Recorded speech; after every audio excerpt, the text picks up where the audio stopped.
clean it." "With your tongue," she hissed, pointing at the muddy designer heel. 3 identical 4-year-old girls, their matching faces streaked with tears, sat before her. The smallest reached for the shoe with trembling hands. Behind her, the woman's billionaire boss froze as he watched the scene unfold. What the cruel manager didn't know was that her boss was about to act, and that this moment of cruelty would unravel a 7-year-old secret, destroy her career, and reunite a man with the 3 daughters he never knew existed. But before we dive into the full story, let me know where you're watching from and what time it is. Now, subscribe to the channel and let's get started. "Get away from the entrance, you little beggars! You're scaring our customers!" Karen Mitchell shouted as she stepped out of the glass doors of Lux Avenue. The 3 small girls huddled closer together under the store's large awning. Outside, the rain poured down on the busy Manhattan streets. The girls looked exactly the same. Same dark curly hair, same brown eyes, and same tattered clothes. They were only 4 years old. "We're just trying to stay dry," said the tallest of the triplets, Zoe. Her voice was soft but brave. "Our mommy is sick." Karen crossed her arms over her expensive blue dress. Her blonde hair was pulled back in a tight bun and her lips were painted bright red. "I don't care. This is the best clothing store in New York. Rich people shop here. They don't want to see dirty children begging." Inside Lux Avenue, clothes that cost more money than most people make in a week hung on shiny metal racks. The floors were white marble. The lights were bright. Everything looked clean and perfect. Karen Mitchell made sure of that. As the manager of Lux Avenue, she believed only certain people belonged inside. She often told her workers, "Keep the undesirables out." "Please," said the middle triplet, Zoe, "we're hungry. Our mommy has been in bed for many days. She can't work." Their mother, Diana Johnson, used to clean houses for money. But for the past 2 weeks, she had been very sick with pneumonia. They lived in a tiny apartment far away in the Bronx. Before getting sick, Diana would work 3 cleaning jobs every day to feed her daughters. "Not my problem," Karen said, checking her watch. "Go to a shelter or something." The girls had tried that. The closest shelter was full. They had walked for hours in the rain looking for help. A strong gust of wind suddenly blew the smallest girl, Zara, forward. She stumbled and stepped right onto Karen's light brown shoes. Karen gasped loudly. "These cost $1,200! Zara looked down at the mud her wet shoes had left on Karen's expensive footwear. "I'm sorry," Zara whispered, her eyes wide with fear. Karen grabbed Zara's small arm, squeezing it hard. The other 2 girls watched, too scared to move. "You filthy little thing," Karen hissed, her face close to Zara's. "Clean it. With your tongue." Tears filled Zara's eyes. She was hungry and cold and scared. Slowly, she began to lower her head toward Karen's shoe. "What's happening here?" A deep voice came from behind them. A tall man with salt and pepper hair stood in the doorway of Lux Avenue. He wore a gray suit that fit him perfectly. His blue eyes were focused on Karen's hand gripping Zara's arm. "Mr. Stone!" Karen quickly let go of Zara. "I was just dealing with these trespassers." Maxwell Stone stepped forward. He owned not just this store but 30 others across America. Lux Avenue was his first store, the one that made him famous and rich. "By forcing a hungry child to lick your shoe?" His voice was quiet but angry. "They're dirty. They're bothering customers," Karen tried to explain. "I was just—" "You're fired, Karen. Clear out your office right now." Karen's mouth fell open. "But Mr. Stone, I've worked here for 5 years. You can't just—" "I can and I do," Maxwell said firmly. "What you were doing is cruel. We don't treat people that way, especially children. Get your things and leave." Karen's face turned red. She spun around and stormed back into the store. Maxwell kneeled down to be at eye level with the triplets. "Are you 3 okay?" The girls nodded, still holding hands tightly. "You look cold and hungry. Would you like to come inside where it's warm? I can get you something to eat." "Zoe," The bravest one spoke for her sisters. "Yes, please, thank you, sir." Maxwell led the 3 identical girls through the store. Workers and shoppers stared as they passed. The girls' old wet clothes looked very out of place among all the expensive things. In his private office at the back of the store, Maxwell gave them soft towels to dry off. He called his assistant to bring sandwiches and hot chocolate. As the girls ate hungrily, Maxwell watched them. There was something familiar about their faces. The shape of their eyes reminded him of his mother's eyes, and their chins. They looked just like his own. "What are your names?" he asked gently. Between bites of sandwich, they introduced themselves. "I'm Zoe." "I'm Zoe." "I'm Zara." "Those are beautiful names," Maxwell said. "And where is your mother?" "She's sick in bed," Zoe explained. "She has a bad cough and fever. She told us to find help because we had no more food." "What's your mother's name?" "Diana Johnson," Zoe said. Maxwell froze. The sandwich he was holding stopped halfway to a plate. Diana Johnson. He hadn't heard that name in 7 years. "Diana Johnson," he repeated softly. Images flashed in his mind.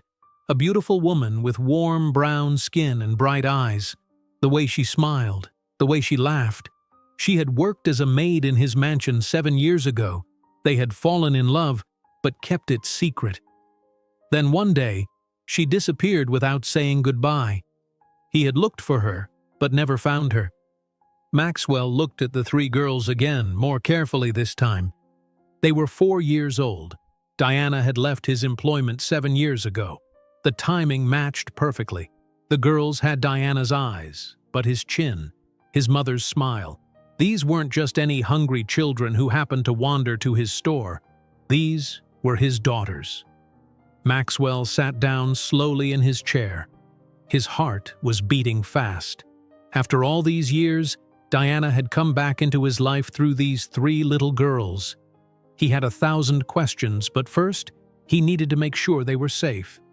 "I knew your mother a long time ago," he said carefully. "I want to help you and her. Where do you live?" The triplets looked at each other. Then Zoe gave him their address in the Bronx. Maxwell picked up his phone and called his most trusted driver. "I need to go to the Bronx right away. And call Frank Thompson. I need him to meet me there." As he helped the girls put on their coats, Maxwell's mind was racing. He had spent years building his business empire, opening more and more stores. But all that time, he had 3 daughters he never knew about. Now, everything was about to change. Maxwell stared at the 3 little girls eating sandwiches in his office. His daughters. The thought made his heart race. He needed help. This was bigger than anything he had ever faced in business. "Excuse me for 1 minute," Maxwell said gently to the triplets. "I need to make a phone call." He stepped to the corner of his office and dialed his assistant. "Sarah, I need you at the store right away. It's an emergency." "Is everything okay, Mr. Stone?" Sarah Chen's voice sounded concerned. "I'm not sure.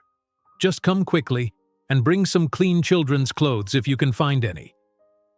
While waiting for Sarah, Maxwell sat with the girls. He wanted to tell them who he was, but he knew it would be too much, too soon. First, he needed to find Diana. "Do you 3 live with anyone else besides your mother?" he asked. Zoe shook her head. "Just Mommy. But when she's working, Mrs. Rodriguez from next door watches us." "Mrs. Rodriguez is nice," Zara added quietly. "She gives us cookies sometimes." 20 minutes later, Sarah arrived carrying shopping bags. She stopped in the doorway, surprised to see 3 identical little girls sitting in her boss's office. "Sarah, these are Zoe, Zoe, and Zara," Maxwell said. "Girls, this is my friend Sarah."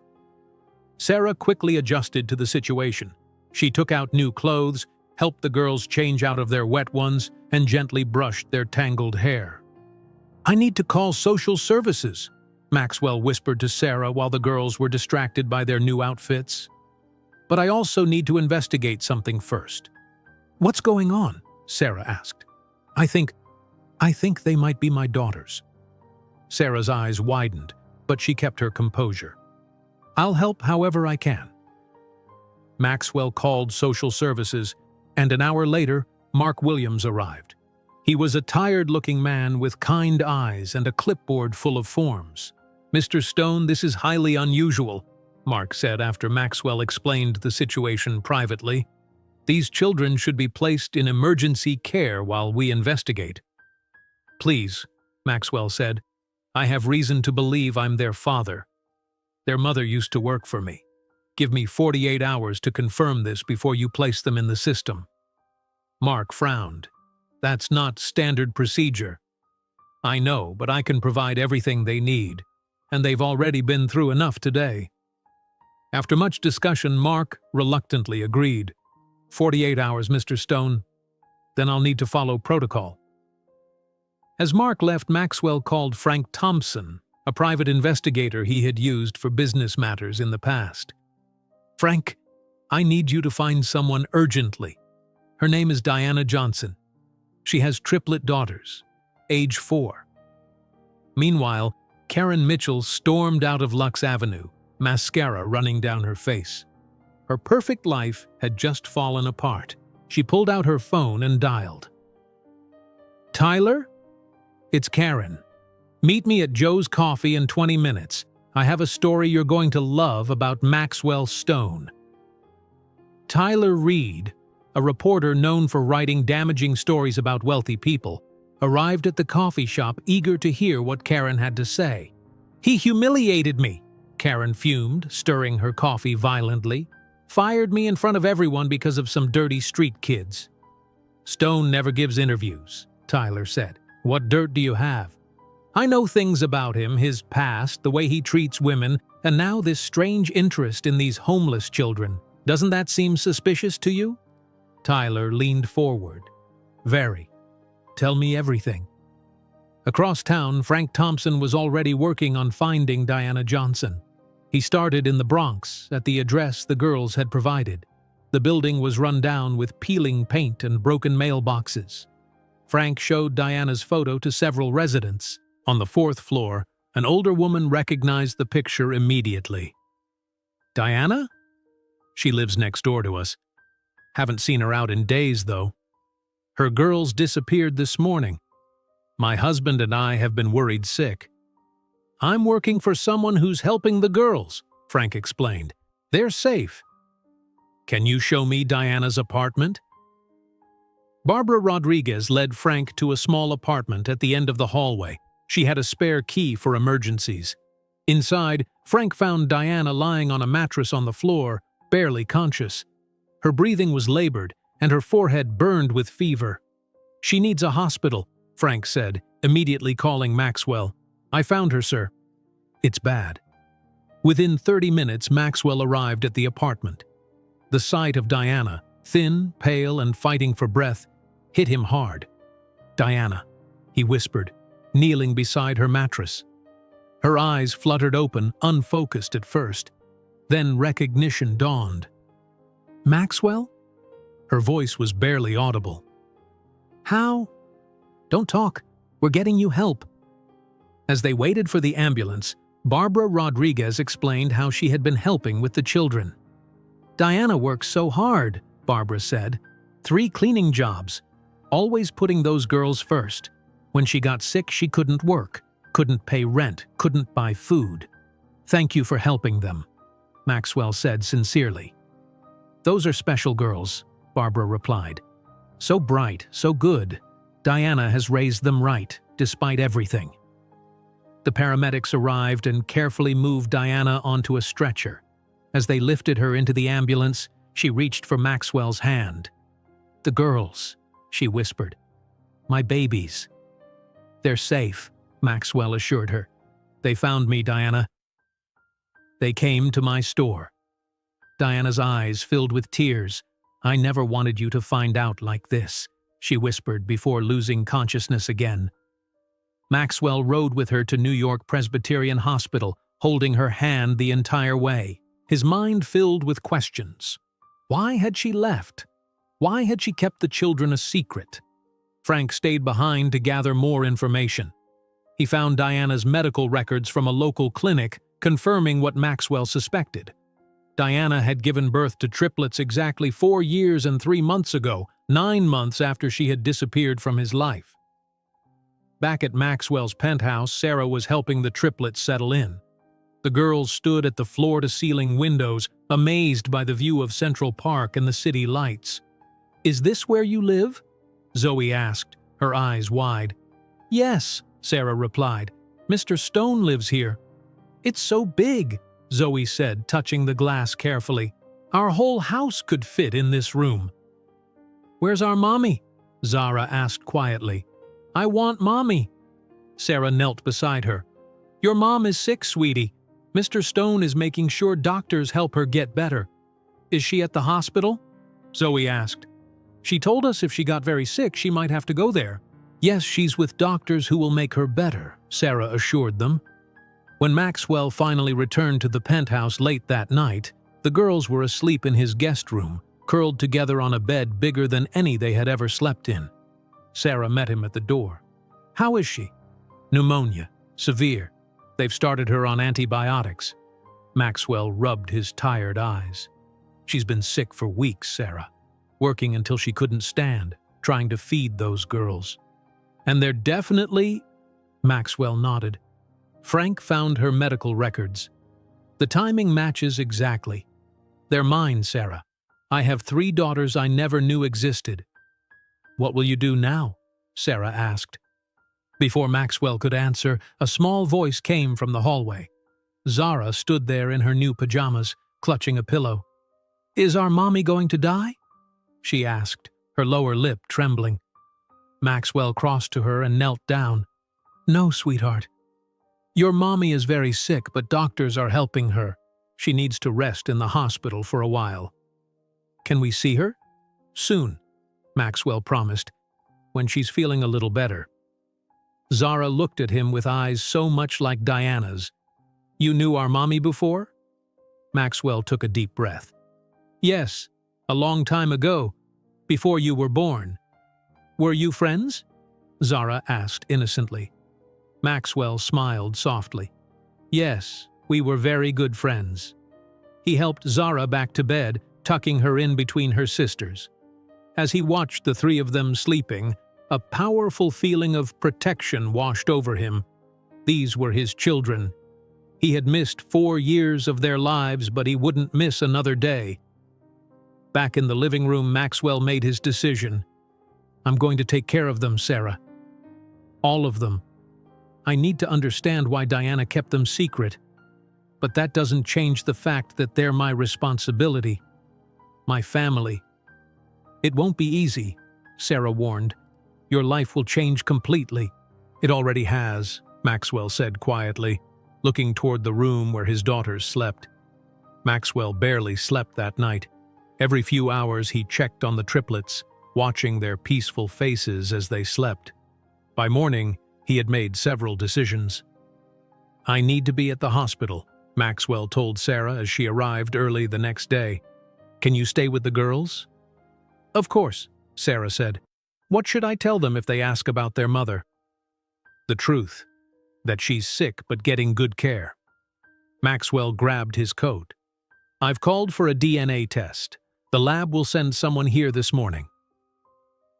At New York Presbyterian Hospital, Maxwell found Diana in the intensive care unit. Doctors had her on oxygen and strong antibiotics. Her condition was serious but stable. "I want the best specialists for her," Maxwell told the hospital administrator. "Whatever it costs." He sat beside Diana's bed for hours. She remained unconscious, her breathing labored but steady. Looking at her face, thinner than he remembered but still beautiful, Maxwell felt a wave of emotions: happiness at finding her again, sadness at her condition, and anger that she had kept their children secret. "Why didn't you tell me, Diana?" he whispered, holding her hand. "We could have figured it out together." A doctor entered the room, checking Diana's vital signs. "The pneumonia is severe, Mr. Stone. She's been sick for weeks without proper treatment." "Will she recover?" "I believe so, but it will take time. She's extremely malnourished and exhausted." Maxwell nodded. Thank you for your honesty." Later that afternoon, a courier arrived at the hospital with an envelope. Maxwell opened it with shaking hands. The DNA test results confirmed what he already knew in his heart. He was the father of Zoe, and Zara Johnson. The probability was 99.9%. Maxwell called his attorney, Jessica Barnes, who arrived at the hospital within the hour. "This is quite a situation," Jessica said after Maxwell explained everything. "You'll need to establish legal paternity and determine custody arrangements." "I want to take care of them," Maxwell said firmly. "All of them." "Diana might not agree," Jessica pointed out. "She kept them from you for 4 years." "I need to understand why first." Maxwell handed her the DNA test. "But regardless, those girls are my daughters. I've missed 4 years. I won't miss any more." Across town, Karen Mitchell sat in Tyler Reed's office at the New York Daily Post. She was still fuming about being fired. "Maxwell Stone built his image as a self-made businessman who values loyalty," Karen told Tyler. "But did you know he grew up in a middle-class family in New Jersey? He fired his first store manager just as the business became successful. The man who trained him got nothing." Tyler typed rapidly on his computer. "What about relationships? Any dirt there?" "He dated a model 2 years ago. It ended badly. And now this strange interest in these homeless children. Who takes in 3 random kids without calling police first? It seems suspicious." Tyler smiled. "You're right. It does. Billionaire's suspicious interest in homeless girls. That's a headline people will click on." Back at Maxwell's penthouse, the triplets were adjusting to their new surroundings. They had never seen so much space, so many toys, or so much food available. "Can we really eat whenever we want?" Zoe asked Sarah, her eyes wide. "Of course," Sarah replied, opening the refrigerator. "Are you hungry now?" The doorbell rang. Sarah opened it to find Barbara Rodriguez holding a worn backpack. "Mrs. Rodriguez!" The girls ran to her, hugging her tightly. "My darlings," Barbara said tearfully, "I brought some of your things." She pulled out 3 stuffed animals, clearly well-loved and patched in several places. "Bunny!" Zara cried, grabbing a faded pink rabbit and hugging it close. Sarah introduced herself and thanked Barbara for coming. "The girls have been asking for familiar things." "How is Diana?" Barbara asked. "She's getting the best care possible," Sarah assured her. When Maxwell returned that evening, Barbara was still there. The girls were showing her around the penthouse, excitedly pointing out the bathtub big enough to swim in and the view of Central Park. "Mr. Stone," Barbara said, extending her hand, "thank you for taking care of these precious girls." Maxwell invited Barbara to stay for dinner. As the girls played in the living room, Barbara told him more about Diana's life. "She worked 3 jobs before she got too sick," Barbara explained. "Cleaning offices at night, houses during the day, and weekend shifts at a laundromat. Even then, there were times they didn't have enough to eat." "Why didn't she ask for help?" Maxwell asked. "Diana is proud and scared." Barbara hesitated. She was afraid of losing the girls if authorities found out how poor they were, and she never wanted to burden anyone. "Did she ever mention me?" Maxwell asked quietly. Barbara shook her head. "Only that the girl's father wasn't in the picture. She never said anything bad about him, just that it was complicated. She would go without food herself to feed them." Barbara continued. "I'd find her giving the girls her portion, claiming she'd already eaten. The girls never had new clothes, but they always had clean ones. Diana made sure of that." Maxwell felt a growing sense of guilt. While he had been expanding his business empire, Diana had been struggling alone with their children. The next day, Frank Thompson met Maxwell at the hospital with more information. "She left your employment and moved to Queens initially," Frank explained. "Worked cleaning jobs until her pregnancy was too advanced. After the girls were born, she moved to that apartment in the Bronx because it was cheaper. She's been there for 3 years." "Did she ever apply for assistance?" Maxwell asked. Minimal. Food stamps only. She was afraid of drawing attention to herself. Maxwell spent that afternoon by Diana's bedside, reading aloud from a book he'd found in her apartment, a worn copy of Pride and Prejudice. He remembered how she used to read during her lunch breaks when she worked in his home. On the third day, as Maxwell was reading, Diana's eyes fluttered open. She looked around in confusion, then tried to sit up. "My girls!" she gasped, her voice hoarse. "Where are my babies?" "They're safe," Maxwell said quickly, taking her hand. "Diana, the girls are fine. They're at my home with Sarah, my assistant, and Mrs. Rodriguez visited them yesterday." Diana stared at him, tears filling her eyes. "Maxwell," she whispered, "how did you find them?" "They found me," Maxwell said. "They came to my store looking for help because you were sick." Diana closed her eyes, tears streaming down her face. "I never wanted you to know. Not like this." "Why didn't you tell me?" Maxwell asked, trying to keep his voice gentle despite his hurt. "Why did you leave without saying anything?" "They're my daughters, Diana." "You know?" she whispered. "I suspected as soon as I saw them." The DNA test confirmed it. He leaned closer. "Why, Diana? Why did you keep them from me?" Diana turned her face away. "You were Maxwell Stone. Your business was just taking off. You had plans, dreams. A pregnant maid didn't fit into that picture." "You didn't give me a chance," Maxwell said. "You decided for both of us." "I was protecting everyone," Diana said weakly. "Your reputation, the girls from rejection, myself from heartbreak.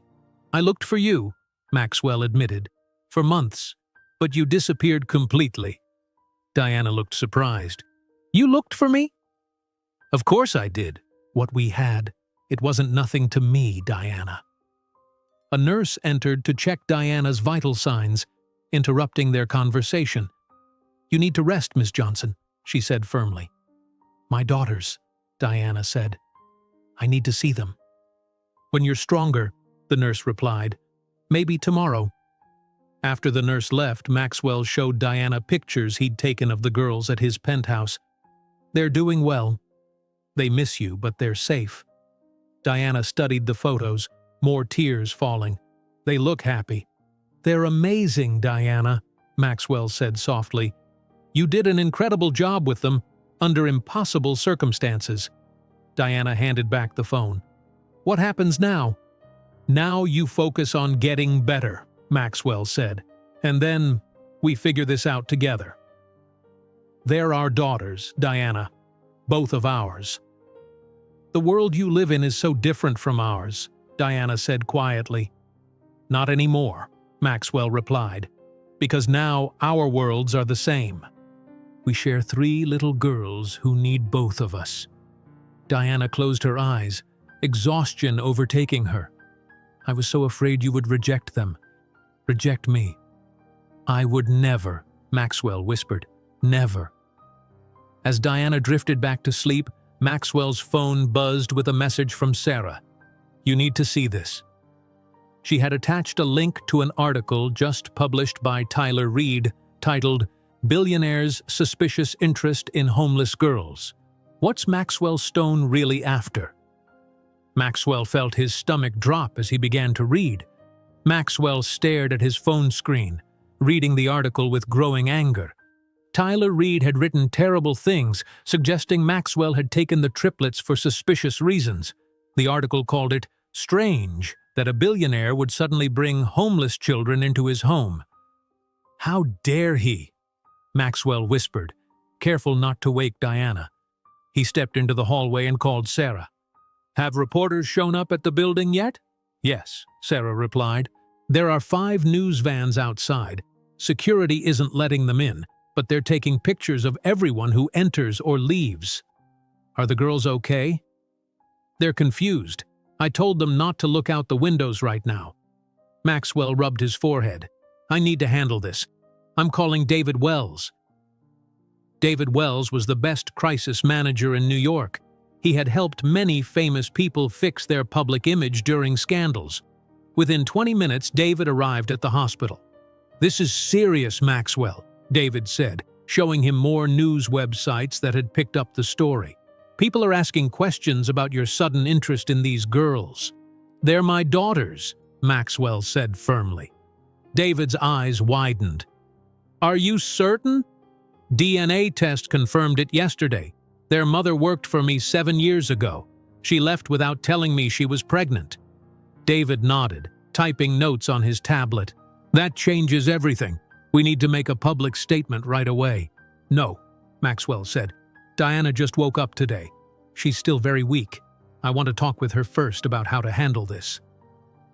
Every hour we wait, this story gets worse, David warned.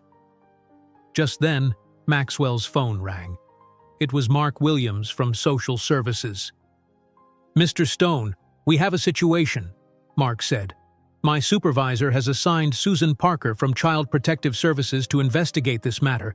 This article raised serious concerns. The article is garbage, Maxwell said angrily. Those girls are my daughters. I have DNA proof. Ms. Parker will need to see that proof. She'll be visiting your home tomorrow morning at 9 o'clock.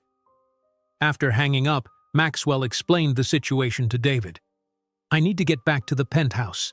Diana needs more time to recover, but I have to prepare for this CPS visit. I'll come with you, David said. We need a plan. When they arrived at Maxwell's building, they had to push through a crowd of reporters shouting questions. Mr. Stone, why did you take those children? Is it true they were homeless? What is your relationship to these girls? Inside the lobby, Maxwell's security chief met them. Sir, we've increased security on your floor. No one gets up without approval. In the penthouse, Maxwell found Sarah reading to the triplets. The girls jumped up when they saw him. Is Mommy better? Zoe asked. Maxwell sat down with them. She's getting better. She's awake now and asking about you. She misses you very much. When can we see her? Zoe asked. Soon.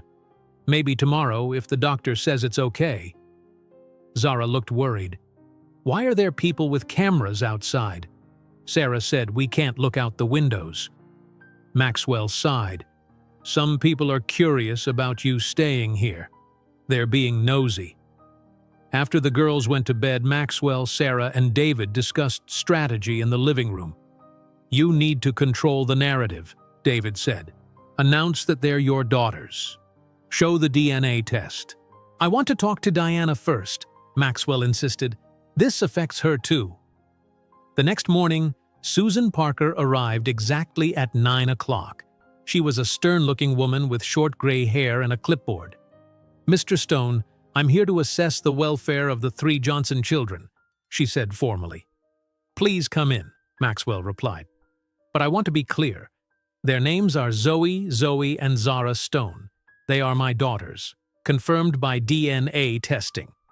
Susan raised an eyebrow. I'll need to see that documentation. Maxwell provided the test results. Susan reviewed them carefully. I still need to complete my investigation, she said. I'll need to interview the children separately, inspect their living conditions, and discuss your parenting plan. While Susan interviewed the girls in the guest bedroom, Maxwell received a call from his business partner, James Wilson. Maxwell, we have a problem, James said. The Henderson account is pulling out. They said they don't want to be associated with the negative press. Maxwell closed his eyes. The Henderson account was worth millions of dollars. Try to schedule a meeting with them. I'll explain everything.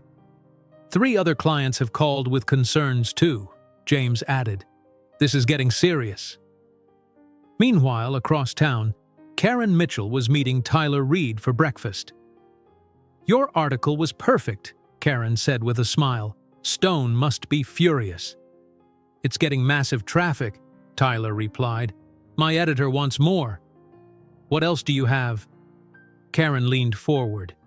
Did you know the mother was his maid? Diana Johnson cleaned his mansion for 2 years. Think about it. A billionaire and his maid. It's so cliché. Tyler typed rapidly on his laptop. This is gold. Rich man takes advantage of his employee, then she disappears. 7 years later, he suddenly wants to play daddy? Readers will eat this up. Back at the hospital, Diana was sitting up in bed for the first time. Her doctor was pleased with her progress. "Your pneumonia is responding to the antibiotics," he told her. "But you're still very weak from malnutrition and exhaustion. You need time to recover." After the doctor left, Maxwell arrived, looking tired. "What's wrong?" Diana asked immediately. Maxwell showed her Tyler's article on his tablet. Diana read it slowly, her hands shaking. "This is terrible," she whispered. "This is all my fault." "No, it's not," Maxwell said firmly. "It's Karen's revenge for being fired. She's feeding this reporter information." "But if I hadn't kept the girls from you, this wouldn't be happening," Diana said, tears forming. "Now your business is suffering because of me." Maxwell took her hand. "Diana, listen to me. Nothing matters more than you and our daughters. Not my business, not what people say. Nothing." Diana wiped her eyes. "What's happening with the girls? Are they okay?" "Child Protective Services is at my home now, interviewing them. The investigator's name is Susan Parker." Diana tensed. "CPS? Could they take the girls away?" "I won't let that happen," Maxwell promised. "I've hired the best lawyers. The DNA test proves I'm their father." Later that day, Susan Parker visited Barbara and Mike Rodriguez in their Bronx apartment. "How long have you known Diana Johnson?" Susan asked, recording their conversation. "Almost 4 years," Barbara answered, "since she moved into the building." "And how would you describe her as a mother?" Barbara sat up straighter. "Diana is the best mother I've ever seen. Those girls never missed a day of preschool, even when it meant Diana walked them there in snowstorms because she couldn't afford bus fare." "The apartment they lived in was very small," Susan noted. "One bedroom for 4 people. They made it work," Mike said. "Diana kept that place spotless. The girls shared the bedroom, and Diana slept on a mat in the living room." "Did you ever see any signs of neglect or abuse?" "Never," Barbara said firmly. "Those girls are loved. Diana would go hungry herself to feed them. She made sure they had books, even if she had to get them from the free box at the library." Susan made notes on her clipboard. "And what do you know about the girl's father?" "Diana never talked about him," Mike said. "We assumed he wasn't in the picture." Susan finished her questions and left. Barbara immediately called Maxwell. "She asked a lot of questions," Barbara told him. "We told her the truth, that Diana is a wonderful mother." "Thank you," Maxwell said sincerely. "Would you be willing to speak at a formal hearing if needed?" "Absolutely," Barbara promised. That evening, Maxwell brought the triplets to visit Diana in the hospital. The girls rushed to their mother's bed, careful of the tubes and wires connected to her. "Mommy!" they cried together, tears streaming down their faces. Diana held them as tightly as her weak arms could manage. "My babies, I missed you so much." "We're staying in a big house," Zara told her. "But I miss you." "Are you coming home soon?" Zoe asked. "As soon as the doctors say I can," Diana promised. Maxwell watched from the doorway, his heart full at seeing his family together. His family. The thought still amazed him. Later, after the girls fell asleep in chairs beside Diana's bed, Maxwell and Diana talked quietly. "Susan Parker wants to meet with both of us together," Maxwell said. "She's concerned about our sudden co-parenting situation." "What will we tell her?" Diana asked. "The truth," Maxwell replied. "That we're figuring this out together, for the girls." Diana looked at their sleeping daughters. "I never thought I'd see you with them like this." "I wish I'd known them from the beginning," Maxwell said softly. Diana touched his hand. "I'm sorry, Maxwell. I really thought I was doing the right thing." Before Maxwell could respond, there was a knock at the door.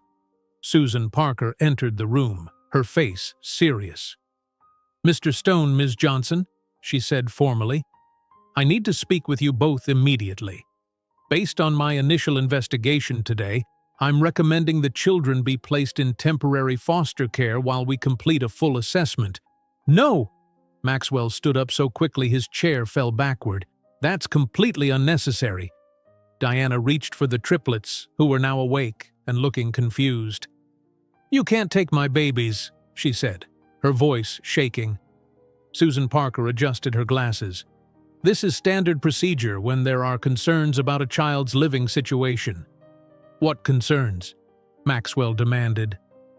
They're with their father in a safe home. Their mother is recovering under excellent medical care. Mr. Stone, you only discovered you were their father 4 days ago, Susan said. And Miss Johnson has been raising them in conditions that our initial report describes as inadequate. We need time to properly assess this situation. Maxwell pulled out his phone. I'm calling my attorney right now. 20 minutes later, Jessica Barnes arrived at the hospital, her hair slightly messy from rushing over. She spoke with Susan in the hallway while Maxwell comforted Diana and the girls. What's happening? Zoe asked, her small face serious. Why is that lady mad? She's not mad, sweetheart, Maxwell explained gently. She's just doing her job to make sure children are safe. We are safe, Zoe said. We're with you and Mommy. Jessica returned to the room. I've filed an emergency petition to block any removal of the children, she told Maxwell and Diana. There will be a preliminary hearing tomorrow morning at 9 o'clock. Susan Parker nodded stiffly.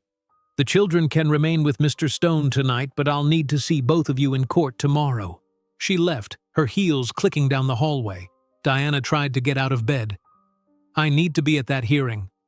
Diana, you're still very weak, Maxwell said. The doctor said, I don't care what the doctor said, Diana interrupted. No one is taking my children. The next morning, against her doctor's strong objections, Diana signed herself out of the hospital. Maxwell helped her into a wheelchair and brought her to his waiting car. You should be resting, he said as they drove toward the courthouse. Diana was pale but determined. I've raised those girls for 4 years by myself. I'm not letting some government worker take them because we were poor. At the courthouse, reporters crowded the entrance. Maxwell's security team created a path for Diana's wheelchair. Cameras flashed as they entered the building. Mr. Stone, is it true these children are your secret family? Miss Johnson, why did you keep the children from their father? Inside, they met Jessica Barnes in a private room. The triplets sat quietly in a corner playing with stuffed animals Barbara Rodriguez had brought them. We need a strategy, Jessica said. Judge Thomas Wilson is fair but very focused on children's welfare. Maxwell, I've filed the paternity recognition forms, but they haven't been processed yet. What about the DNA test? Maxwell asked. It helps, but it's not an official court document yet. Jessica turned to Diana. Ms. Johnson, you'll need to explain why you never established paternity before. Diana looked down. I was afraid. Be honest about that, Jessica advised. The judge will appreciate honesty. While they prepared for the hearing, Tyler Reed published another article online. Billionaire tries to buy children. Maxwell Stone using wealth to claim custody of homeless girls. The article compared Maxwell to human traffickers who used money to take children from poor families. When Maxwell saw it on his phone, he nearly threw the device across the room. This is outrageous, he fumed. I'm going to sue him for defamation. Jessica made a note. We can file that lawsuit after we secure custody, one battle at a time. At Lux Avenue, Karen was enjoying telling her former co-workers about Maxwell's troubles. He fired me for nothing, and now look what's happening, she laughed. It's karma. Jamie Foster, a quiet sales associate who had worked there for 3 years, listened carefully. Didn't you say you recognized that homeless woman? Jamie asked. The mother? Karen nodded. Of course I did. She was his maid years ago. Always thought she was special because Maxwell was nice to her. Then she disappeared, and now she shows up with these kids. Jamie excused herself to the restroom where she pulled out her phone and called Maxwell's office. Sarah Chen answered. This is Jamie Foster from Lux Avenue, she said quietly. I have information that might help Mr. Stone. Karen Mitchell told us she recognized Diana Johnson before the incident with the girls. She knew exactly who those children were when she was cruel to them. Sarah immediately called Maxwell and relayed the information. Maxwell asked his security team to check the store's security footage from the past month. Within hours, they found what they were looking for: footage from 3 weeks earlier showing Karen turning Diana away from the store entrance. Diana had been alone, looking thin and desperate, asking Karen something. Karen had recognized her, smirked, and waved for security to remove her. "She knew," Maxwell said, watching the footage.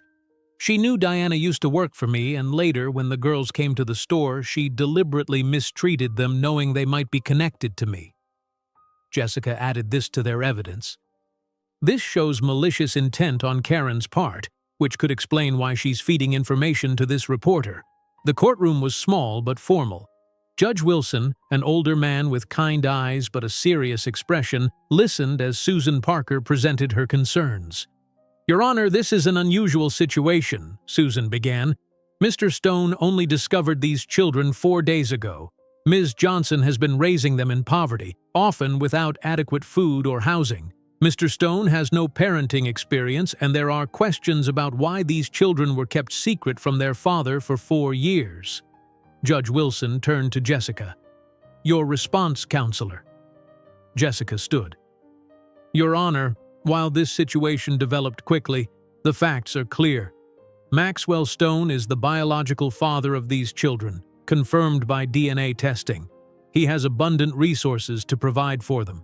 Diana Johnson has been an exceptional mother under difficult circumstances, as testified by neighbors and community members. Barbara and Mike Rodriguez testified about Diana's parenting skills. Barbara's voice was strong as she described Diana's dedication. "I've seen her walk 2 miles in snow to take the girls to preschool," Barbara said.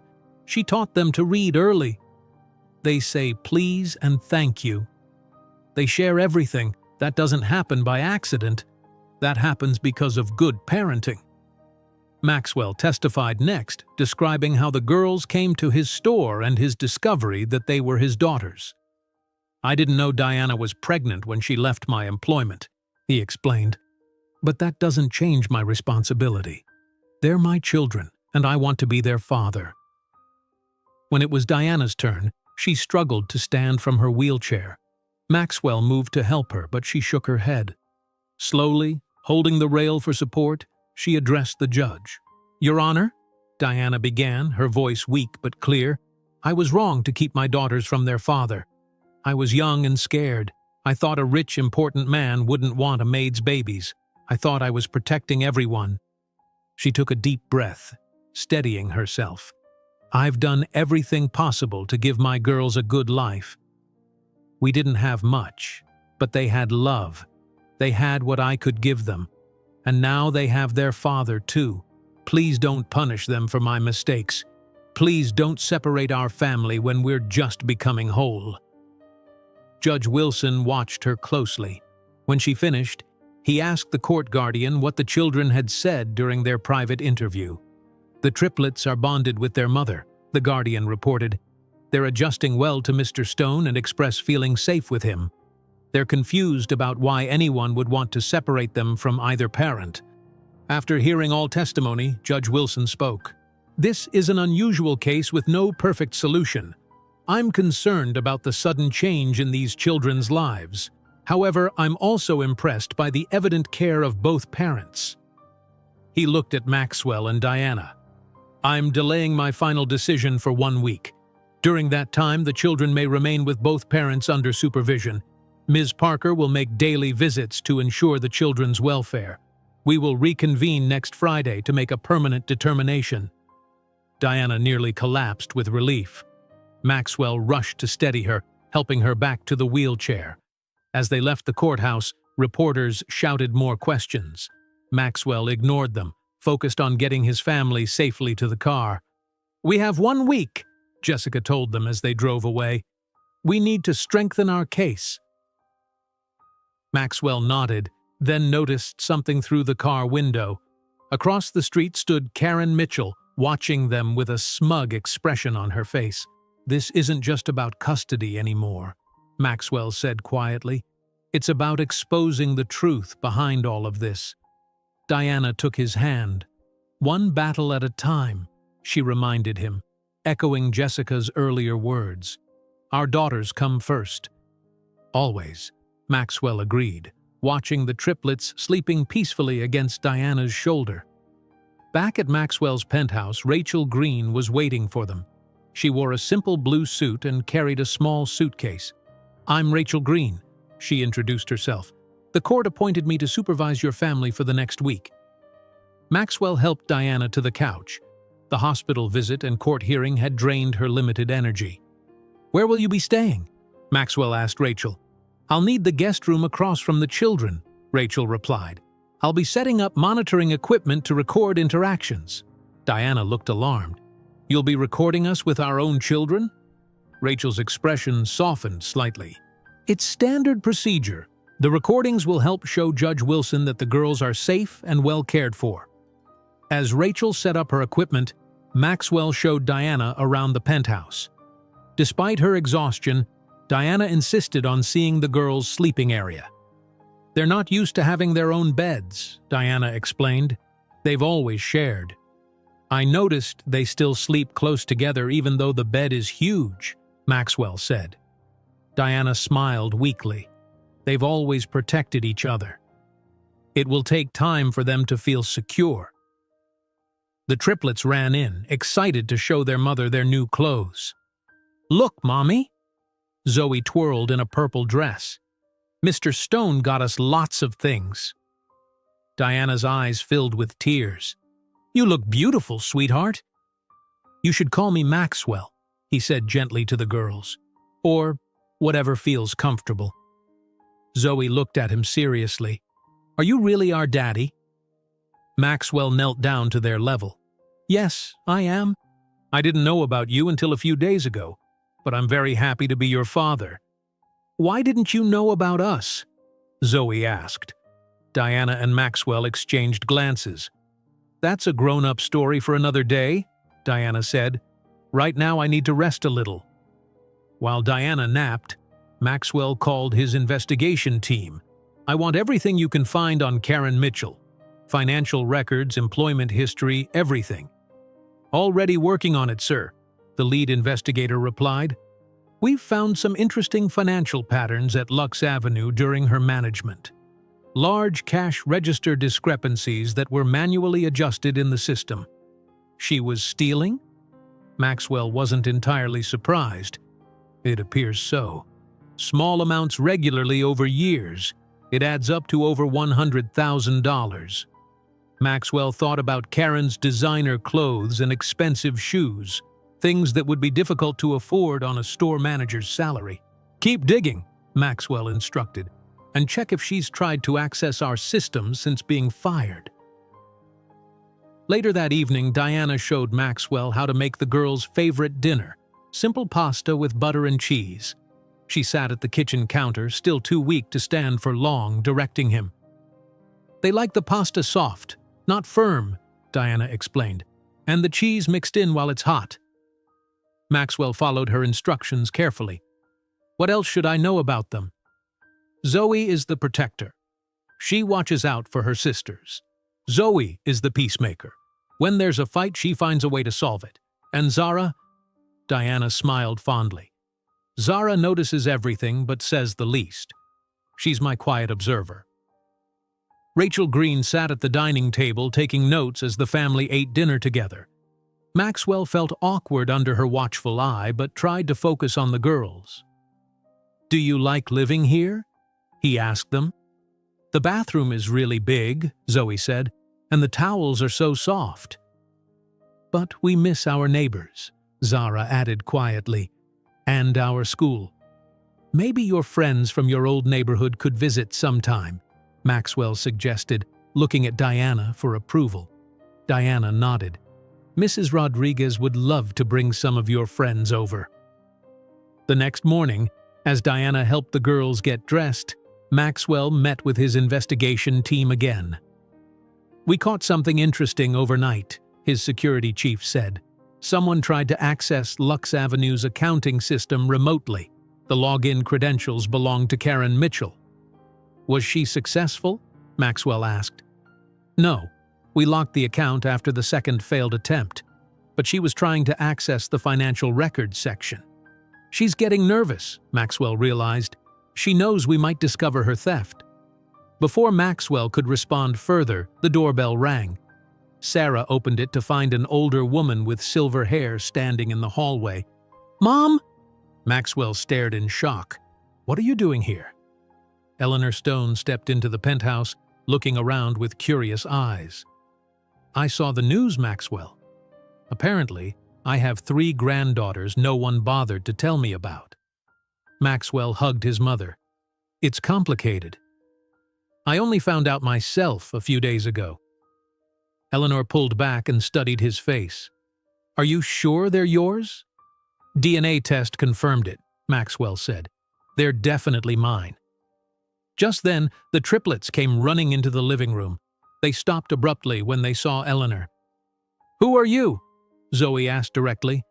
Maxwell guided his mother forward. "Girls, this is my mother, Eleanor. She's your grandmother." The girls looked at Eleanor with wide eyes. None of them had ever had a grandmother before. Eleanor knelt down with some difficulty. "Hello, little ones. I'm very happy to meet you." Diana appeared in the doorway, leaning on a cane the hospital had provided. "Mrs. Stone," she said nervously. "I'm Diana Johnson." Eleanor stood and approached Diana. Maxwell held his breath, unsure how his mother would react. To his surprise, Eleanor took Diana's free hand. "Thank you for raising such beautiful girls," Eleanor said sincerely. "They seem wonderful." Diana relaxed visibly. "Thank you for coming." Eleanor opened her large purse and pulled out a photo album. "I thought you might like to see some pictures of Maxwell when he was little." The girls crowded around as Eleanor sat on the couch. "Here he is at age 5, she said, pointing to a photo of a small boy with a missing front tooth. "He looks like Zoe when she smiles," Zara exclaimed. "And here's Maxwell with his science project in 4th grade, Eleanor continued. For the next hour, Eleanor showed photos and told stories from Maxwell's childhood. Rachel Green observed from the corner, making occasional notes. After the girls went to play, Eleanor spoke quietly to Maxwell and Diana. "I've brought some old family photos that might help your case. And I'd like to testify at your hearing next week." "That would be wonderful," Diana said gratefully. Jessica Barnes arrived in the afternoon for a preparation session. "We need to be ready for anything at the next hearing," she warned. "Susan Parker will have completed a full investigation by then." "What about the security footage showing Karen recognized Diana weeks before?" Maxwell asked. "Excellent evidence of malicious intent," Jessica confirmed. "It discredits the source of the negative stories. I've also prepared character witnesses, your business partners, Diana's former employers who gave her excellent references, and the girls' preschool teacher. Susan Parker arrived for her daily check-in while they were meeting. She interviewed each child separately in their bedroom. Why does that lady keep asking us the same questions?" Zoe asked after Susan left. "She wants to make sure you're happy and safe," Diana explained. "I told her we are," Zoe said firmly. "I told her we want to stay with you and Daddy." Maxwell felt his heart swell at hearing Zoe call him Daddy for the first time. He caught Diana's eye and she smiled, her own eyes damp with emotion. That night, after the girls were asleep, Maxwell and Diana sat on the balcony. The city lights spread out before them like stars. "Tell me about these past years," Maxwell said. "What was it like?" Diana was quiet for a moment. "Hard, but also full of joy because of them. When they were babies, I would sometimes go without eating so I could buy formula. But then they would smile, and everything felt worthwhile." "Why didn't you contact me?" Maxwell asked, the question that had been haunting him. "I was afraid," Diana admitted. "When I found out I was pregnant, I panicked. You were becoming famous, your business was growing. I was just the maid you had a brief relationship with." "It was more than that to me," Maxwell said softly. "Maybe." But I couldn't bear the thought of you rejecting us, or worse, offering money but wanting nothing to do with us. Diana looked at him. I wanted them to feel wanted, not like obligations. I would never have rejected them. Or you, Maxwell said. Diana smiled sadly. I know that now. But back then, I was 27, pregnant, and terrified. I made the wrong choice, and I'm sorry. Across town, Karen Mitchell sat in her small apartment staring angrily at her computer screen. The message was still there. Unauthorized access detected, account locked. Her phone rang, displaying Maxwell Stone's private number. Her stomach dropped as she answered. Hello? Karen, it's Maxwell Stone. We need to talk about the money you stole from Lux Avenue, and about what you did to Diana and my daughters. Karen's voice trembled on the phone. I don't know what you're talking about, Maxwell. $103,000 over 5 years, Maxwell said calmly. Our accounting team found every transaction, and we have security footage of you recognizing Diana weeks before the incident with the girls. There was a long silence before Karen spoke again. What do you want? Meet me at my office tomorrow morning at 9 o'clock. We'll discuss your options. The next morning, Maxwell left Diana and the triplets with his mother and Sarah. Rachel Green followed him to the meeting, explaining she needed to observe all his activities related to the custody case. Karen waited in the lobby of Maxwell's corporate building, looking much less confident than she had at Lux Avenue. Her expensive clothes couldn't hide her nervousness. In his office, Maxwell placed a folder on the desk in front of Karen. This contains evidence of your theft from my company over 5 years, enough to send you to prison. Karen's face went pale. Are you going to press charges? That depends. Maxwell leaned forward. I have a deal to offer. Confess in court about your actions toward Diana and my daughters. Admit you recognized her outside the store weeks earlier and deliberately mistreated the girls. Explain your arrangement with Tyler Reed to damage my reputation. Do that, and I won't pursue criminal charges for the embezzlement. Karen's eyes narrowed. You want me to ruin my reputation to save yours? I want the truth to come out, Maxwell corrected. You're going to lose your reputation either way. The question is whether you'll also lose your freedom. After 30 minutes of negotiation, Karen agreed to Maxwell's terms.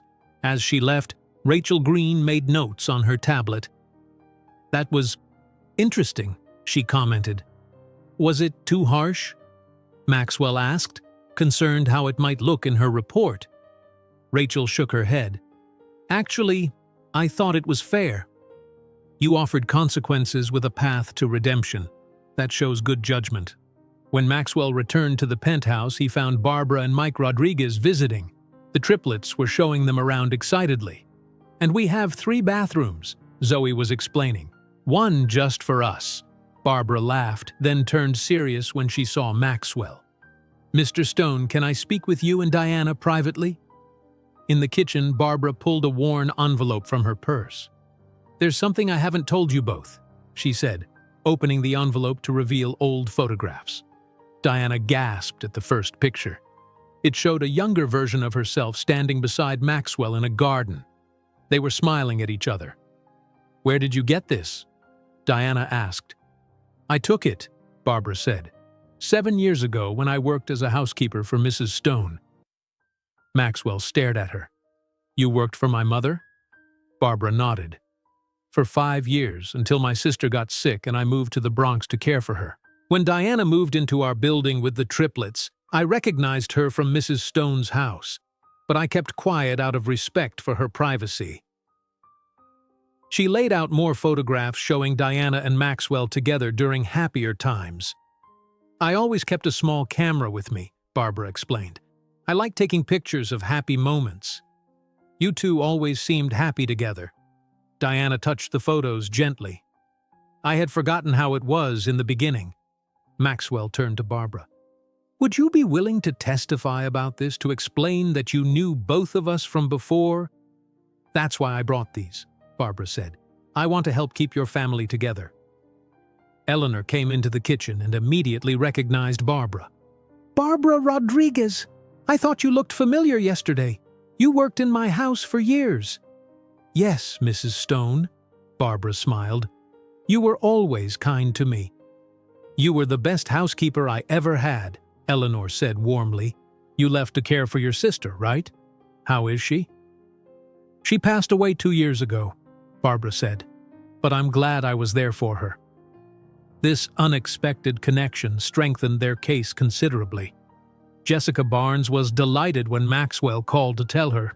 This is perfect, Jessica said.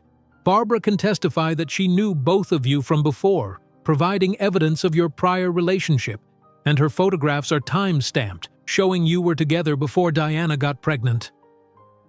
While Maxwell was discussing strategy with Jessica, Sarah knocked on the door, her expression worried. There's another article from Tyler Reed, she said, handing Maxwell her tablet. The headline read, Gold Digger Mom, Diana Johnson, deliberately got pregnant to claim Stone fortune. The article accused Diana of planning the pregnancy to get money from Maxwell, then changing her mind and hiding until her daughters were old enough to be more valuable. Maxwell found Diana in the bedroom, also reading the article. Her face was streaked with tears. None of that is true, she whispered. I know, Maxwell said, sitting beside her. No one who knows you would believe it. Diana closed the tablet and stood up, moving to the closet where her few possessions hung beside the new clothes Maxwell had bought her. Maybe we should just leave, she said quietly. Take the girls and go somewhere else. Start over. Diana, no, Maxwell said firmly. Running away won't solve anything. We need to face this together. Look at what they're saying about me. Diana gestured at the tablet. That I got pregnant on purpose to get your money. That I'm using the girls now for the same reason. The people who read this will believe it. The only people whose opinions matter are Judge Wilson, Susan Parker, and our daughters, Maxwell said.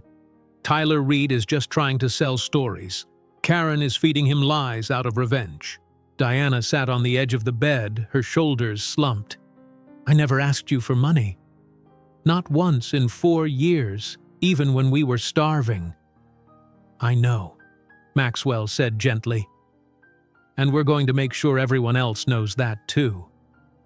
Susan Parker arrived that afternoon for her final interviews before the court hearing. She spoke with Maxwell in his office first. Mr. Stone, over this past week, what have you learned about being a father? She asked. Maxwell thought carefully before answering. I've learned that it's not about providing things, but about being present. Seeing who they really are as individuals. Zoe is brave and protective. Zoe finds ways to make peace. Zara notices everything quietly. They're amazing little people, not just the triplets. And how has this experience changed your priorities? Susan asked. Completely, Maxwell said honestly. A week ago, my biggest concern was opening a new store in Chicago. Now I understand what really matters. I've missed 4 years with my daughters. I don't want to miss another day. Susan nodded and made notes. Next, she interviewed Diana in the living room. Ms. Johnson, why didn't you ever file for child support? Susan asked directly. I was afraid, Diana admitted. Afraid of rejection, afraid of looking like I only wanted money, afraid the girls would be hurt in the process. I thought I was protecting everyone by staying away. And now? Now I see I was wrong, Diana said. The girls deserve to know their father. Maxwell deserved to know his children. I made a mistake, but I never, ever used my daughters for money. After the interviews, Susan met with both of them together. I'll be submitting my final report to Judge Wilson tomorrow, she said. I want to be transparent that my recommendation has evolved since our first meeting. In what way? Maxwell asked. I've observed genuine care and appropriate parenting from both of you, Susan said. And Rachel Green's observation reports have been consistently positive. Rachel, who was sitting nearby, nodded. The girls are thriving in this environment. They're showing healthy attachment to both parents and appropriate development. That evening, Maxwell noticed something strange as he helped the girls prepare for bed. Zoe was putting pieces of bread from dinner into her pocket. "What are you doing, sweetheart?" he asked gently. Zoe looked embarrassed. "Saving it for tomorrow. Just in case." Maxwell realized the girls still carried habits from their years of food insecurity. He sat down with all three of them. "You know you'll always have enough food here, right?" he said softly. "You don't need to save or hide food." "But what if it goes away?" Zoe asked. "What if we have to leave?" "You won't have to leave," Maxwell promised. "This is your home now." Later, Maxwell told Diana about the incident. She sighed sadly. "They've always done that," she explained. "There were days when we didn't have enough. They learned to save food without me teaching them to." Maxwell took her hand. "They'll never go hungry again, Diana. Neither will you." Diana looked at him with tears in her eyes. "I believe you. But it will take time for them to feel secure." "We have time," Maxwell said. "We have the rest of our lives." The next morning, as they prepared for their final court date, Maxwell's phone rang. It was his investigator with an update on Karen Mitchell. "Sir, we've confirmed she accessed the system last week to delete evidence of her embezzlement. We've recovered all the deleted files. She's scheduled to testify tomorrow as agreed." Maxwell hung up feeling cautiously optimistic.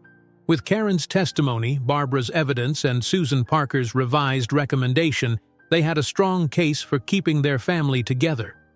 Diana entered the room wearing a simple blue dress Eleanor had helped her select for court. "Ready?" Maxwell asked. Diana nodded. "Ready to fight for our family." The courthouse was crowded when they arrived. Reporters shouted questions as Maxwell, Diana, and the triplets walked up the steps with their legal team. The girls held hands tightly, looking scared by all the noise and cameras. "Stay close to me," Maxwell said, keeping his body between the reporters and his family. Inside, they found Judge Wilson's courtroom already half full. Tyler Reed sat in the back row with a notebook, looking smug.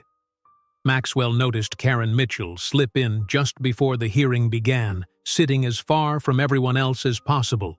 "All rise," the court officer announced as Judge Wilson entered. Judge Wilson looked at the crowded room and frowned. "This is a family court proceeding, not a circus. All cameras and recording devices are prohibited. Anyone violating this rule will be removed immediately." Two reporters grumbled as they put away their phones. Tyler Reed looked disappointed but kept his notebook ready. "This is the final hearing in the custody matter of Zoe, and Zara Johnson," Judge Wilson said. "I've reviewed all reports submitted by Miss Parker and Miss Green. Ms. Barnes, please present your case." Jessica Barnes stood confidently. "Your Honor, we will demonstrate that Maxwell Stone is the biological father of these 3 children, that Diana Johnson has been an exceptional mother despite difficult circumstances, and that keeping this family together serves the best interests of these children." She called Barbara Rodriguez as the first witness. Barbara wore her best dress and spoke clearly as she told her story. "I worked for Mrs. Eleanor Stone for 5 years," Barbara explained. "During that time, I observed Diana and Maxwell together. They cared deeply for each other." Jessica showed the court Barbara's photographs. "And what happened when you moved to the Bronx?" "I was surprised when Diana moved into the apartment next to mine with 3 baby girls," Barbara said. "I recognized her immediately, but respected her privacy.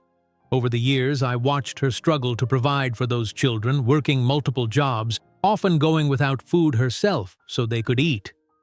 Susan Parker's attorney cross-examined Barbara briefly, but her testimony remained solid. Eleanor Stone testified next, confirming Barbara's employment in her home and describing her observations of Maxwell with the triplets. "My son has always been responsible and caring," Eleanor said.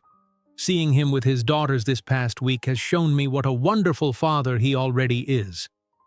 Rachel Green presented her observation reports, describing specific positive interactions she had witnessed. The children show healthy attachment to both parents, Rachel testified. They're comfortable in their current living situation and express feeling safe and loved. Jessica then called her surprise witness. The court calls Karen Mitchell. Karen walked to the witness stand slowly, avoiding eye contact with Maxwell. After being sworn in, she looked nervously around the courtroom. "Ms. Mitchell, please tell the court about your position at Lux Avenue," Jessica began. "I was the store manager for 5 years until Maxwell fired me last week," Karen replied. "Why were you fired?" Karen shifted uncomfortably. "Because of how I treated the triplets when they came into the store." "And did you recognize those children or their mother?" Karen hesitated, then nodded. "Yes. I had seen Diana Johnson outside the store 3 weeks earlier.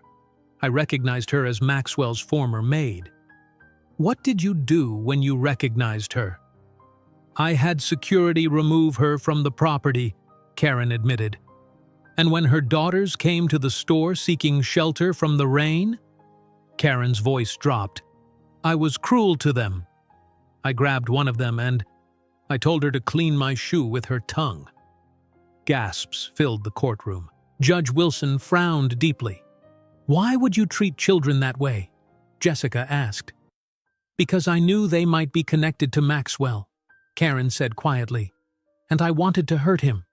"What did you do after being fired?"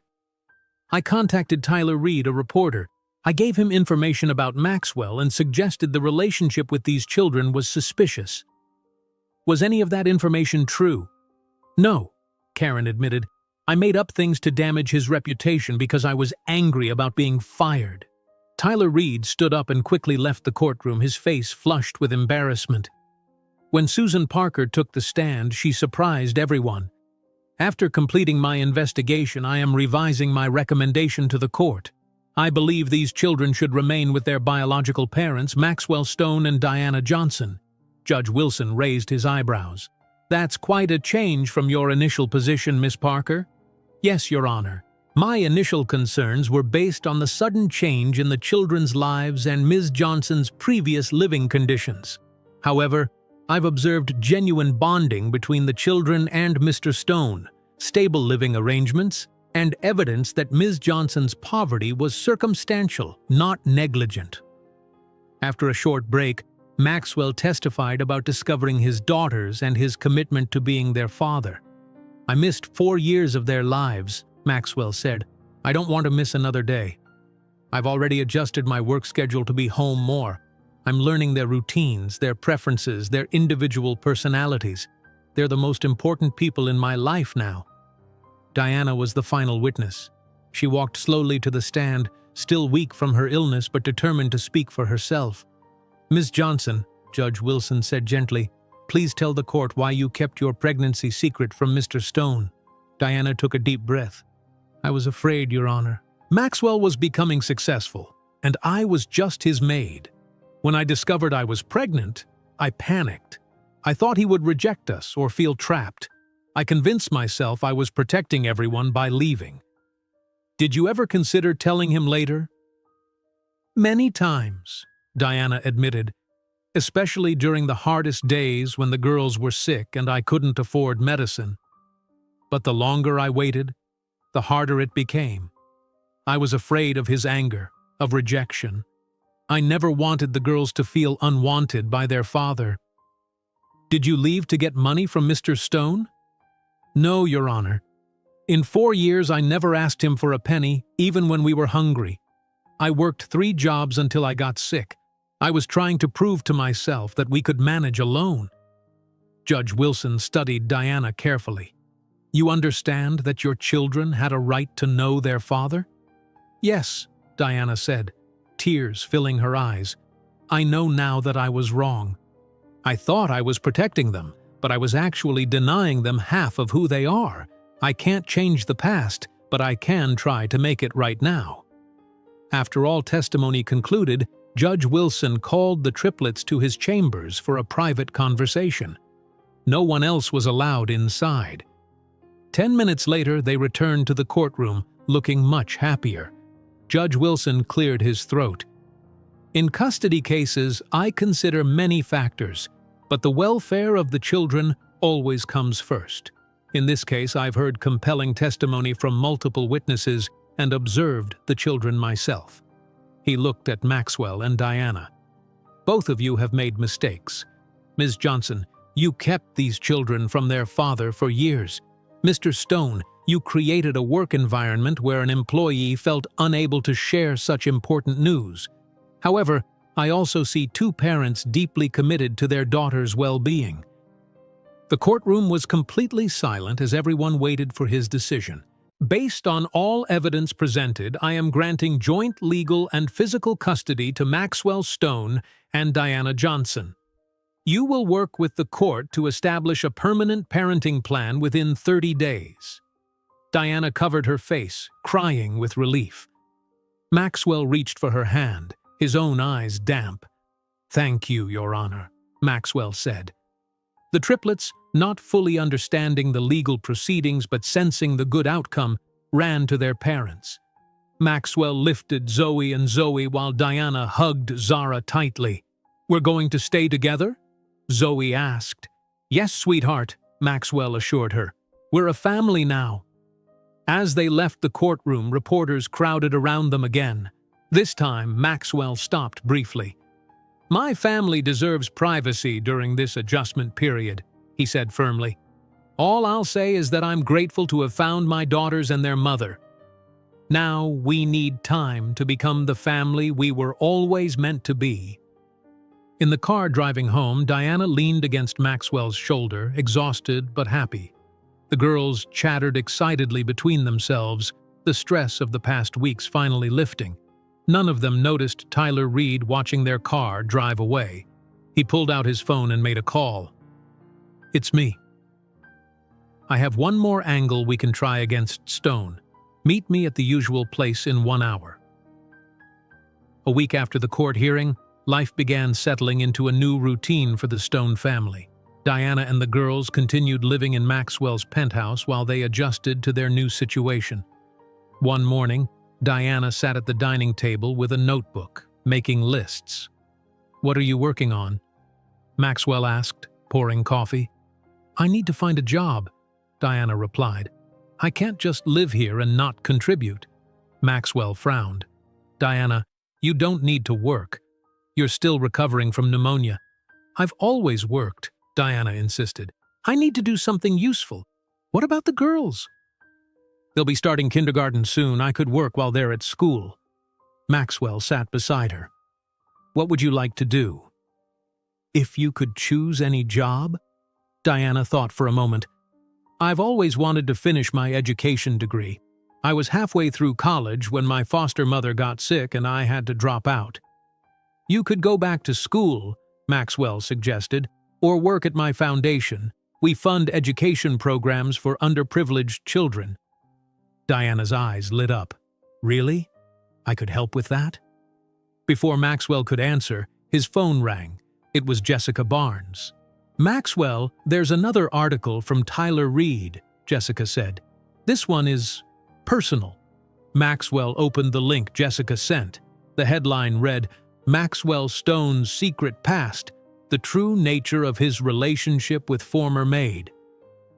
The article revealed private details about Maxwell and Diana's past relationship, implying Diana had been employed for more than housekeeping. It quoted an anonymous former employee claiming Maxwell often pursued female staff members. "This is disgusting," Maxwell growled, showing Diana the article. Diana read it, her face paling. "He's making me sound like I was—" "I know, it's all lies." Maxwell called Jessica back immediately. "File the defamation lawsuit today. I want that article taken down." Later that day, Diana was organizing clothes in the girls' room when she overheard Maxwell on a business call. "I don't care what the client said," Maxwell was saying firmly. "We don't negotiate with people who make judgments about my personal life. If they want to pull their account because of tabloid gossip, let them." Diana felt a wave of guilt. Maxwell's business was suffering because of her presence in his life. When he ended the call, she confronted him. "Your clients are leaving because of me," she said quietly. Maxwell shook his head. They're leaving because they believe lies from a tabloid writer with a vendetta. Don't blame yourself. But if I hadn't kept the girls from you, none of this would be happening, Diana argued. Your life was perfect before we came crashing into it. Perfect? Maxwell laughed without humor. Diana, I had money and success and an empty home. I ate dinner alone most nights. I worked 80 hours a week because I had nothing else. That's not perfect. At least your reputation was intact, Diana said.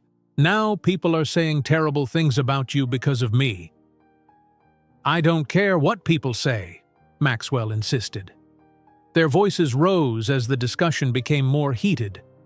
Neither noticed the three small faces peering around the corner, listening with worried expressions. That night, when Maxwell went to tuck the girls into bed, he found them huddled together whispering. "What's going on?" he asked, sitting on the edge of their bed. Zoe, always the bravest, spoke first. "Are you and Mommy going to break up?" Maxwell was surprised. "Why would you think that?" "You were fighting," Zara said quietly. "About us. We heard Mommy say your life was better before us," Zoe added, her lower lip trembling. Maxwell gathered all three girls into his arms. "Listen to me very carefully. Finding you three and your mother is the best thing that ever happened to me.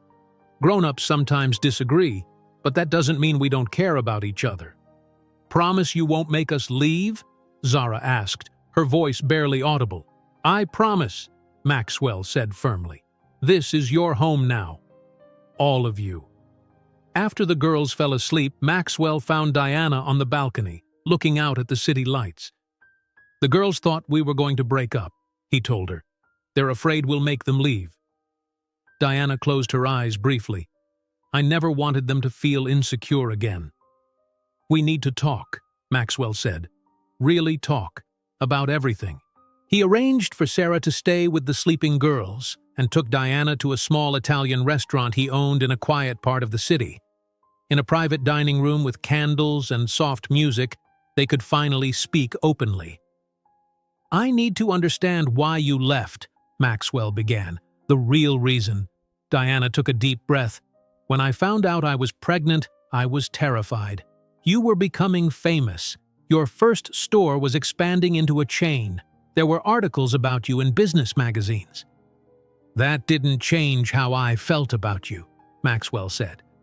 "But it changed what was at stake," Diana explained. "I imagined telling you about the pregnancy and seeing disappointment in your eyes. I imagined you offering money but wanting to keep the relationship secret. I couldn't bear that."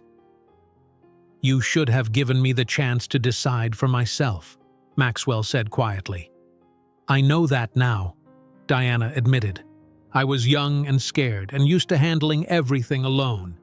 In foster care, I learned early that depending on others usually leads to disappointment." "And now?" Maxwell asked. "Do you still feel that way?" Diana looked at him thoughtfully. "I'm learning to trust again. Seeing you with the girls, how much you love them already. It's helping me believe I was wrong about you." "What about us, Diana?" Maxwell asked directly.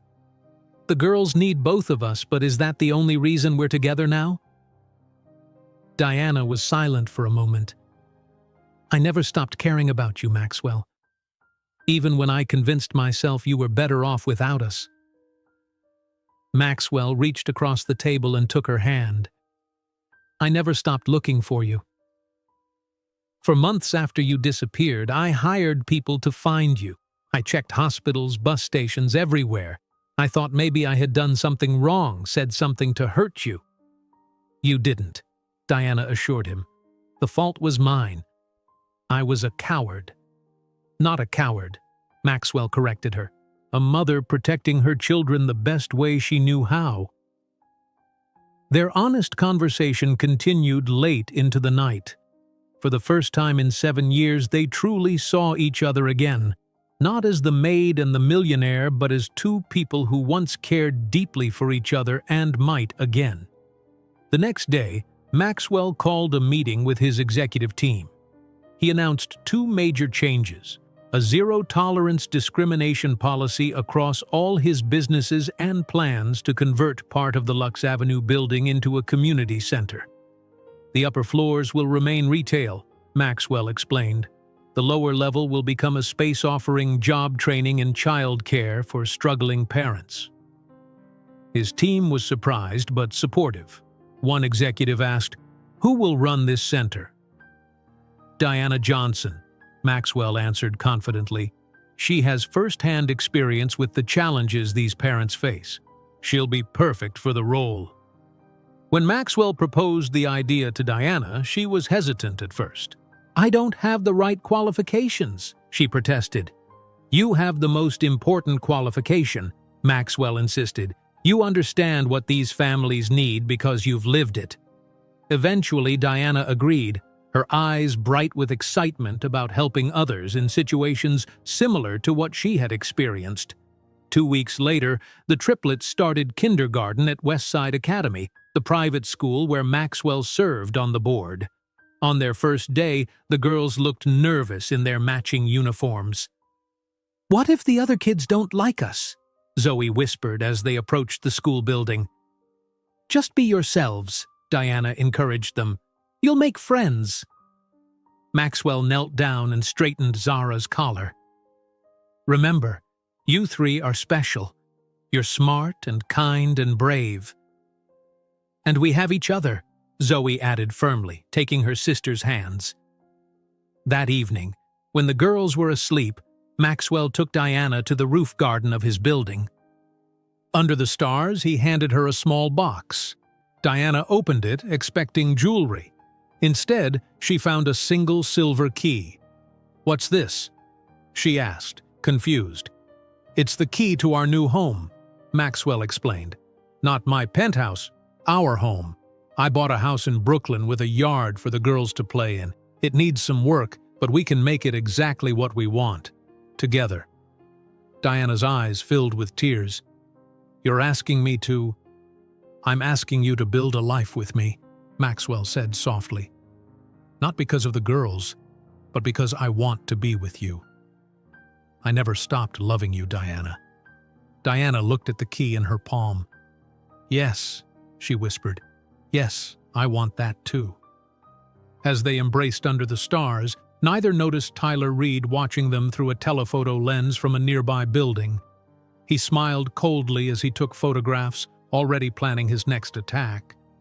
6 months later, Central Park bloomed with spring flowers. Under a white archway decorated with roses, Maxwell Stone waited nervously. Beside him stood his best friend and business partner, James Wilson. Rows of white chairs held only 20 guests, just close friends and family. "Relax," James whispered. "You look like you might pass out."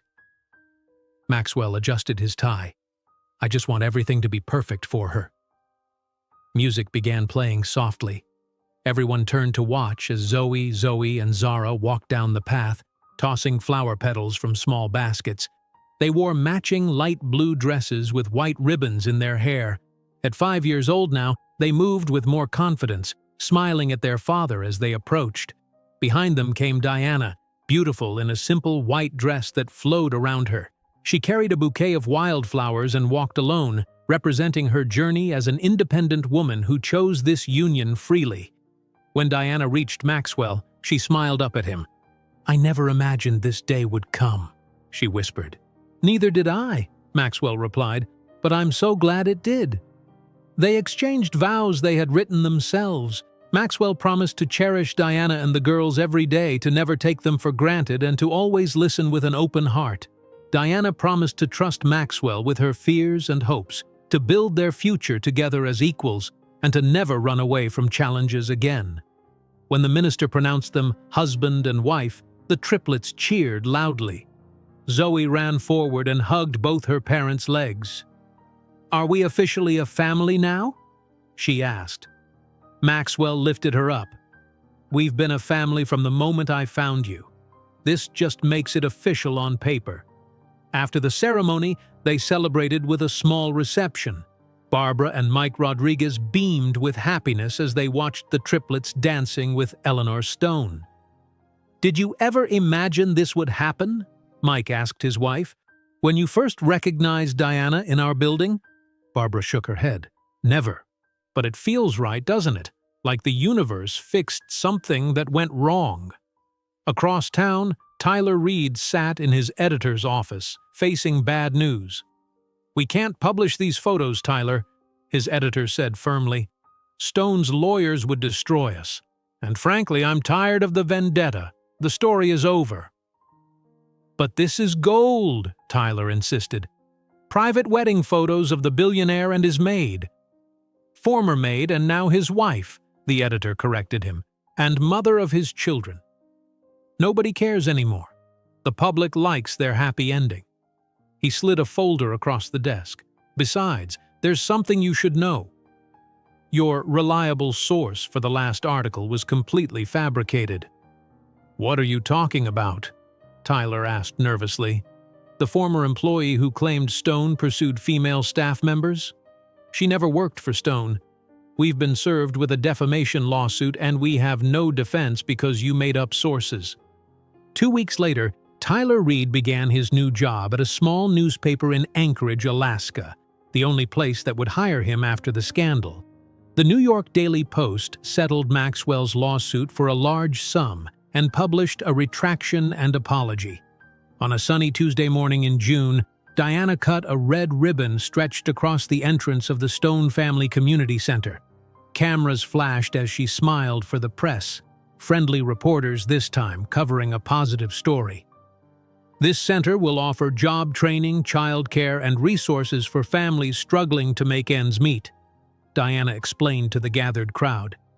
"No one will be turned away because of their appearance or financial situation." The center occupied the lower 2 floors of the Lux Avenue building. The upper floors remained a luxury shopping destination, but now a large sign beside the entrance read, "Everyone belongs here." Maxwell had appointed Barbara and Mike Rodriguez as administrators of the center. Their years of helping neighbors in the Bronx made them perfect for the roles. "Mrs. Rodriguez was the first person who helped me when I was a single mother with triplet babies," Diana told the reporters. "She shared her food when we had none. She watched my daughters when I had to work. The world needs more people like Barbara and Mike." A month after the center opened, Maxwell called an important meeting with all his company executives. "From today forward, all Stone Enterprises businesses will follow new ethical guidelines," Maxwell announced, distributing thick folders to everyone. "Fair wages, anti-discrimination policies, environmental standards, and community investments are non-negotiable." One executive raised his hand. "Some of these changes will reduce our profit margins." "Yes," Maxwell agreed, "but they'll increase our positive impact. I've learned that success isn't just measured in dollars." Meanwhile, the triplets were thriving at Westside Academy. After noticing how few children from diverse backgrounds attended the expensive private school, Maxwell had established a scholarship program. "Every class should include students from all walks of life," Maxwell told the school board. "Diversity enriches education for everyone." The girls made new friends quickly, though they remained closest to each other. Their teachers noted their different personalities. Zoe often spoke up for other children being treated unfairly. Zoe frequently helped classmates resolve conflicts. Zara observed everything quietly and excelled in writing and art. On their 5th birthday in September, the Stone family hosted a party at their new Brooklyn home. Children from the community center joined classmates from Westside Academy for games, cake, and fun. Diana watched the diverse group of children playing together in their backyard. "This is exactly what I hoped for," she told Maxwell. "Our girls understanding both privilege and responsibility. They're learning from your example," Maxwell said. "Yesterday, Zara asked if she could donate half her toys to the center because some kids don't have any toys at home. That comes from you." Diana smiled. "From both of us." Later that month, Diana received her college diploma. She had completed her education degree online while running the community center. Maxwell and the girls cheered loudly as she walked across the stage. "That's my mommy," Zoe shouted proudly, causing everyone around them to smile. The Stone Family Foundation grew quickly, becoming a major force in supporting single parents and children in poverty throughout New York City. Maxwell declined several business opportunities that would have taken time away from his family, delegating more responsibility to trusted executives. "I missed 4 years with my daughters," he explained when questioned by business reporters. "I won't miss any more time."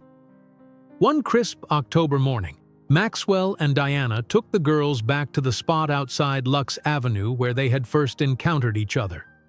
The store window that once displayed unattainable luxury now showed photographs of families helped by their foundation. In the center was a portrait of Maxwell, Diana, and the Triplets. "This is where we met Daddy," Zoe explained to a younger child who was looking at the display. "We were very hungry and wet from the rain," Zoe added. "And now we help other kids who are hungry," Zara finished quietly. A woman passing by recognized them. "You're the Stone family, aren't you? I read about your foundation. You're doing wonderful work." Maxwell smiled. "Thank you, but the credit belongs to my wife. She's the heart of everything we do." Diana shook her head. "We do it together. That's what family means."